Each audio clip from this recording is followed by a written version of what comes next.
नमस्कार, आप देख रहे हैं भगीरथ प्रयास और मैं हूं लव कुश तिवारी। आज हम जनपद सुल्तानपुर के सबसे चर्चित वार्ड नंबर 24 में खड़े हैं। वार्ड नंबर 24 जिला पंचायत की सबसे चर्चित सीट है और यहाँ से चुनाव लड़ रही हैं ज्योति पांडे जी।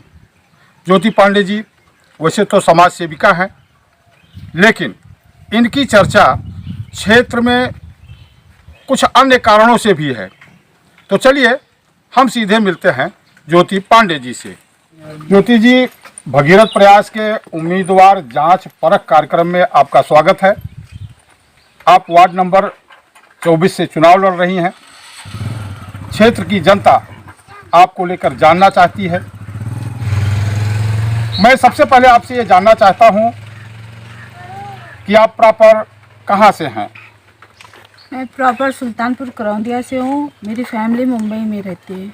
मैं मुंबई में पढ़ी लिखी हूँ, मुंबई में बड़ी हूँ। मेरी शादी तय हुई थी, तभी मेरे हस्बैंड एक्सपायर हो गए। फिर हम कहे कहीं और नहीं जाएंगे, हम यहीं पे रहेंगे। मेरे पति जी का सपना था चुनाव लड़ना, चुनाव लड़कर जनता की सेवा करना। वो जनता की सेवा करने जा रहे थे, तभी उनका एक्सीडेंट हो गया। लखनऊ ले जा रहे थे, तभी वो एक्सपायर हो गए। फिर हम कहे कहीं और नहीं जाएंगे, यहीं पे रहेंगे। आज भी हम यहीं पे हैं। 1 साल होने जा रहा है, 29 मई को 1 साल हो जाएगा मेरे पति को एक्सपायर हुए। हम आज भी बिन ब्याही विधवा, बिन ब्याही बहू के नाम से जाने जाते हैं। अपने ससुराल में रह रहे हैं और उनके सपनों का बीड़ा हम उठाए हैं और जनता की सेवा करना चाहते हैं। उसी में तन मन धन से लगे। यानी आपकी शादी अभी तक हुई नहीं है रस्मो रीत के अनुसार, फिर भी आप ये मानती हैं कि आप विधवा हैं? जी, क्योंकि मैंने उनको दिल से अपना पति माना था और अपने ससुराल वालों को अपना ससुराल माना था। इसलिए आज भी मैं ससुराल में रहती हूँ। उन्हीं के नाम पे हूँ मैं, उन्हीं के नाम पे मेरा सब कुछ है। आधार कार्ड वगैरह सब चीज़ मेरा उन्हीं के नाम पे है, उन्हीं के नाम से जानी जाती हूँ। तो फिर मेरे नाम के आगे तो स्वर्गीय अभिषेक पांडे जी लगेगा ही। मुझे बताइए आपकी ससुराल कहाँ है और ससुराल वालों ने आपको एक्सेप्ट कर लिया है? जी, मेरा ससुराल जोधई पांडेपुरवा भरसड़ा है। जी हाँ, मेरे ससुराल वालों ने मुझे एक्सेप्ट कर लिया। उनको कोई एतराज़ नहीं है। मेरे गांव वालों को भी कोई एतराज़ नहीं है। आप प्रॉपर अभी इस समय मौके पे वहीं जोधई पांडेपुरवा में रहती हैं? जी हाँ, मैं जोधई पांडे के पुरवा में ही रहती हूँ। आप अपने ससुर जी का नाम बताएंगी? श्री रमेश पांडे। श्री रमेश पांडे जी, काफ़ी उदार दिल के व्यक्ति होंगे रमेश पांडे जी। जी हाँ। आपको कैसे बहू की तरह मानते हैं कि बेटी की तरह? मुझे वो बेटी की तरह मानते हैं। मेरे ससुराल वाले बोलते हैं, मेरे गांव वाले भी बोलते हैं कि शादी नहीं हुई थी तो आप हम बहू की तरह नहीं है। जैसे मेरे ससुर जी बोलते हैं जैसे मेरी एक बेटी है वैसे आप भी हैं। आपकी प्राथमिक शिक्षा और जो हायर एजुकेशन है वो कहाँ से हुआ? मुंबई। मैं MP शाह पब्लिक स्कूल में पढ़ी हूँ।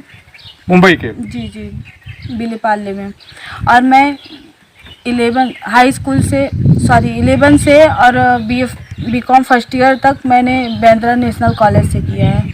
आपका जन्म भी मुंबई में ही हुआ था? जी। आपके पिताजी कहाँ के प्रॉपर निवासी थे? करौंदिया। करौंदी कला के? जी। करौंदी कला या करौंदिया? करौंदिया सुल्तानपुर। करौंदिया सुल्तानपुर। बहुत अच्छी बात है। जहाँ तक मेरी जानकारी है आप ब्राह्मण सभा से भी जुड़ी हैं, कृपया अपना पद बताएंगी? जी, मैं ब्राह्मण चेतना परिषद की महिला जिला अध्यक्ष हूँ। अब बात करते हैं राजनीति की और जिला पंचायत की। जिस वार्ड से आप चुनाव लड़ रही हैं, वार्ड नंबर 24, सुल्तानपुर जिले की सबसे चर्चित सीट है। सुल्तानपुर की ये वार्ड नंबर 24 चर्चित होने का 2 कारण है। सबसे पहले मैं आपसे शुरू करता हूं। जैसे कि अभी आपने कहा कि आप बिन ब्याही विधवा के रूप में जानी जाती हैं। क्षेत्र में आपके नाम की काफ़ी चर्चा है, खास करके युवाओं में, महिलाओं में आपके नाम का एक विशेष क्रेज है। दूसरी चर्चा का कारण है यहाँ के पूर्व विधायक चंद्रभद्र सिंह सोनू की बहन यहीं से चुनाव लड़ रही हैं। तो ऐसे में आप अपने आप को कंफर्टेबल महसूस कर रही हैं? मैं आप सबसे कहना चाहूँगी, अगर आप लोग को बुरा न लगे तो। बिल्कुल बुरा नहीं लगेगा। क्योंकि अगर कोई प्रत्याशी अपने आप को हारा हुआ समझेगा तो चुनाव क्यों लड़ेगा सर? मतलब मैं अपने आप को हारी हुई नहीं मान रही हूँ, जनता के ऊपर है। अगर मैं अपना पूरा जीवन दांव पे लगा सकती हूँ तो क्या जनता एक वोट नहीं दे सकती है? तो आप जो है प्रचार का कितना राउंड पूरा कर चुकी हैं, कहाँ कहाँ जा चुकी हैं प्रचार में आप? मैं प्रचार का 4 राउंड पूरा वैसे तो पूरा कर लिया है, फिर भी 4 राउंड जब से चुनाव निशान मिला है तब से 4 राउंड कर लिया है। 4 राउंड आपने पूरा कर लिया है, टोटल 19 है। तो लोगों के बीच में किन मुद्दों को लेकर आप जाती हैं? मैं सिर्फ मेरे पति जी का सपना था चुनाव लड़ना, जनता की सेवा करना, जो कि आज वो हम लोगों के बीच में नहीं है, वो नहीं है, बट मैं उनका नाम जिंदा रखना चाहती हूँ। बाकी समाज के लिए कोई संदेश, कोई मुद्दा लेके आप लोगों के बीच जाती हैं कि सिर्फ पति की बात करके ही वोट मांग रही हैं? कैसे वोट मांग रही हैं आप? मैं समाज की सेवा करना चाहती हूँ। मैंने समाज से वादा किया है कि मैं किसी भी चीज़ की कमी नहीं होने दूंगी आप लोगों को। मैं ऐसा काम करना चाहती हूँ कि लोग आज मुझे जानते नहीं हैं, अगले 5 साल में लोग मुझे जानने लगेंगे और कोई भी वोट मांगने जाएगा तो डायरेक्ट लोग बोलेंगे कि मैं ज्योति पांडे को ही अपना वोट दूंगा। मैं ऐसा काम करना चाहती हूँ। अक्सर देखा गया है कि जिला पंचायत चुनाव जीत जाने के बाद जिला अध्यक्ष पद के लिए सदस्य जो है इधर से उधर हो जाते हैं, उसमें काफ़ी कुछ लेन देन का भी मामला होता है।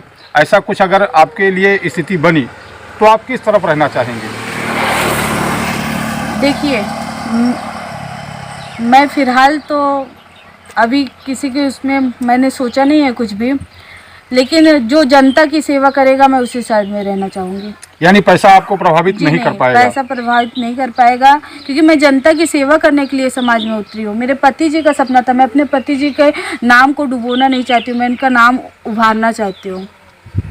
आमतौर पर देखा जाता है उम्मीदवार चुनाव लड़ते हैं, चुनाव जीतते हैं, कई उम्मीदवार चुनाव हार भी जाते हैं। उसके बाद कुछ लोग मैदान में जमे रहते हैं, कुछ लोग मैदान से गायब हो जाते हैं।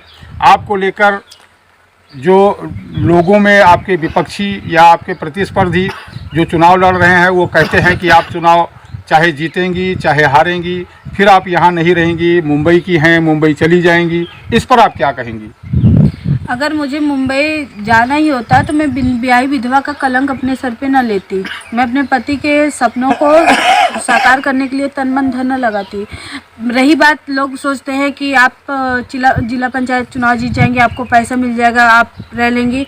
तो मेरे पिताजी बिल्डर हैं और मेरी माताजी प्रोफेसर हैं, मेरे चाचा चाची डॉक्टर हैं, मेरे भैया जी फौज में आर्मी में हैं। मैंने जैसे आप लोगों को बताया था कि मेरे पापा बिल्डर हैं, तो मेरे बड़े मम्मी पापा हैं।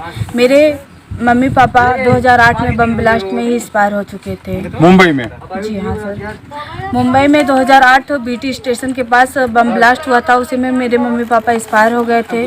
वाले मुझे आने नहीं दे रहे थे, क्योंकि ऐसे बिन ब्याही विधवा बनकर कोई नहीं बैठने देगा। फिर भी मैं अपना परिवार, अपना मायका त्याग कर आई हूँ, अपना सब कुछ छोड़ कर आई। मुझे पैसों की कमी नहीं थी, फिर भी मैंने अपना सुख पूरा त्याग कर मैं जोधई बांडे के पुरवा में आई हूँ, सिर्फ जनता की सेवा करने के लिए। तो मुझे पैसों से कोई मतलब नहीं है। अगर मैं हारी, मुझे हार जीत से भी कोई मतलब नहीं है। मैं हारूंगी तब भी मैं जनता की सेवा करूँगी, जनता यहीं पर रह के देखेगी, और मैं जीतूँगी तब भी मैं जनता की सेवा करूँगी। बहुत अच्छी बात है, आपके विचार सुनकर काफ़ी अच्छा लगा। एक ऐसा जटिल सवाल जो आपके लिए शायद कठिन होगा, लेकिन इस क्षेत्र की जनता जानना चाहेगी। आपकी उम्र अभी युवा है, जिंदगी काफ़ी लंबी है, ये वैधव्य वाला जीवन आप कैसे काट पाएंगी? बस मैं अपना जीवन, मेरी उम्र 22 साल की है, 1998 15 अगस्त का मेरा जन्म है। मैं 22 साल की हूँ, 23वां लगा है मेरा। मैं अपना जीवन, अगर जनता मुझे मौका देगी तो मैं जनता की सेवा में ही निकाल लूँगी। और अगर जनता मौका नहीं देगी तब क्या करेंगे आप? तब भी मैं जनता की ही सेवा करूँगी। मैं कहना चाहती हूँ कि आप लोग माताएं मेरा साथ दीजिए, मैं आपका विकास करूँगी। मेरा चुनाव निशान क्रेन है, जीसीबी वाला क्रेन। आप लोग उस पर मोहर लगाकर भारी से भारी मतों से विजयी बनाइए।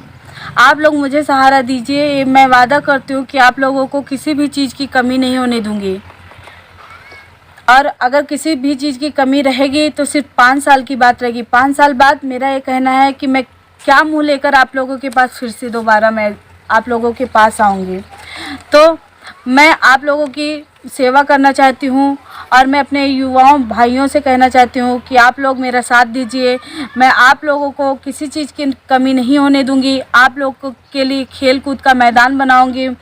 जो मुझसे होगा मैं वो करवाऊंगी। मेरे पोस्टर बैनर में मेरा नंबर है। आप लोग किसी भी चीज़ की ज़रूरत हो माताएं, आप लोग, चुनाव तो 19 तारीख तक है, 19 तारीख के बाद भी आप मुझसे संपर्क कर सकते हैं। आपको किसी भी चीज़ की कमी नहीं होगी। और रही बात, कहीं कहीं हम जाते हैं, कोई गरीब रहता है, उससे हम कहते भी हैं, कोई किसी चीज़ से निस्वार्थ रहता है तो उसको हम कहते हैं कि आप लोग जब उसकी मदद करते हैं तो उससे कहते हैं कि हम आपके यहाँ वोट मांगेंगे नहीं, आपके यहाँ हम निशान नहीं पहुँचाएंगे। क्योंकि मेरा कहना यह है कि किसी की भी मदद करो तो निस्वार्थ करो। आप ब्राह्मण चेतना परिषद की पदाधिकारी हैं, ब्राह्मणों से कोई अपील है आपकी? जी नहीं, मैं ब्राह्मण चेतना परिषद की महिला जिला अध्यक्ष हूँ, लेकिन आप कहीं भी पता कर लेंगे, मैं सिर्फ ब्राह्मणों की ही नहीं, हर एक कास्ट की सुन रही हूँ, हर एक कास्ट की मदद कर रही हूँ। और यहाँ तक लोग हैं कि अपने वार्ड से लड़ रहे हैं तो सिर्फ अपने वार्ड का ही विकास करना चाहते हैं। मैं आज 22-23 में मैं चुनाव लड़ना चाहिए, लेकिन फिर मैं 22-23 छोड़ दिया, फिर मैं 24 में आई। 24, 22, 23 इसको छोड़कर और भी मैंने वार्ड में, अपने 18 वार्ड में मैंने काम किया है, वार्ड नंबर 15 में काम किया है और वार्ड नंबर 21 में भी थोड़ा बहुत मैंने सहयोग किया है लोगों की। मुझे जब जनता की सेवा करना है तो सिर्फ वार्ड नंबर 24 और 22, 23 ही लेकर क्यों चलना है? जनता तो सब है, मुझे सबका विकास करना है। बहुत बहुत धन्यवाद।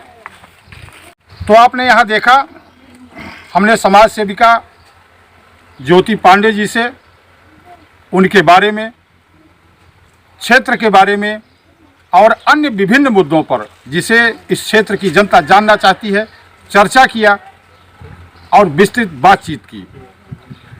अब इस क्षेत्र की जनता को यह तय करना है कि उन्हें ज्योति जैसी समाज सेविका चाहिए या फिर और कोई। भगीरथ प्रयास न्यूज़ नेटवर्क के लिए महेंद्र प्रताप के साथ मैं लव कुश तिवारी।